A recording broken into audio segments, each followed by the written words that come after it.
Hello students, now let us try to understand sp3 dehybridization.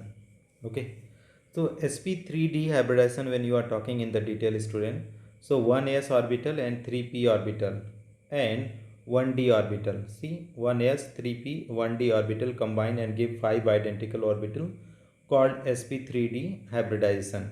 The bond angle possible in sp3 hybridization is how much, student? If you talk about, this is the 90 degree and 120 degree. So there are two bond angle are there, 190 degree and 120 degree in sp3 hybridization. Okay, so 1 by 5th s character is there, total orbital is 5, s orbital is 1, so that is 20% s character. P character 3 p orbital 3 and total orbital 5, so that is 60% p character, and d orbital is 1, so that is 1 by 5, that is 20% d character. Now what they are saying, the hybridization of central atom in a molecule having trigonal pyramidal shape. How much is there, student? Trigonal bipyramidal. So that is sp3d hybridization. Sp3d hybridization, if you talk about, student, so what would be the shape, student? sp3d hybridization, if you talk about, so trigonal, this will be the trigonal bipyramidal shape. Trigonal bipyramidal shape having two angle, student. What they are saying in this one, two angle, one is 90 degree and another is 120 degree. 90 degree, I am saying, that is this is known as axial angle, axial, and this is known as equatorial. Okay, equatorial. So let us try to understand axial and equatorial in the detail here. This is the shape of the actual shape of PCl5 molecule, student. So that is these are in the, this is the plane, right, student? So plane, if you talk about, this is the 120 degree. This angle is 120 degree and this is 120 degree. What about this in the plane? This is the 90 degree. What about this? If you talk about, this is 90 degree. So here you try to understand this one in the detail. Phosphorus undergoes sp3d hybridization and molecule has trigonal bipyramidal geometry.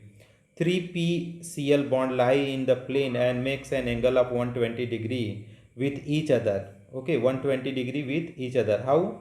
This is making the triangle like that. P is center and it is like that. So it is 120 degree, 120 and 120.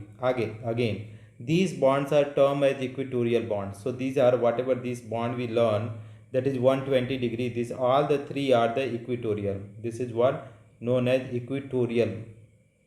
Okay, equatorial. Now what they are saying, this is equatorial angles. Okay, now they are saying, or equatorial bond, better you say, that is equatorial bond. Now what they are saying, the remaining two PCl bond like above and below. Okay, other lying the above and the lying below the equatorial plane makes an angle 90 degree with the plane. These bond are called axial. So whatever the bond are being formed, student, if you see, this is the, this is the equatorial. So here are there three equatorial bond, but one, whatever the top and bottom are there, so this cl and this cl, what is they are making, that is 90 degree with the plane, and this is also making 90 degree with the plane. These are known as what? Axial bond. But here these are, whatever they are, student, this cl, this cl, this cl, these are the equatorial bond.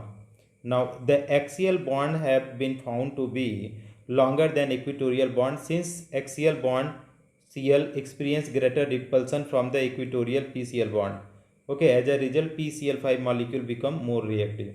So that is all about, students. I hope it will be helpful to you understanding. Thank you so much for watching, friends.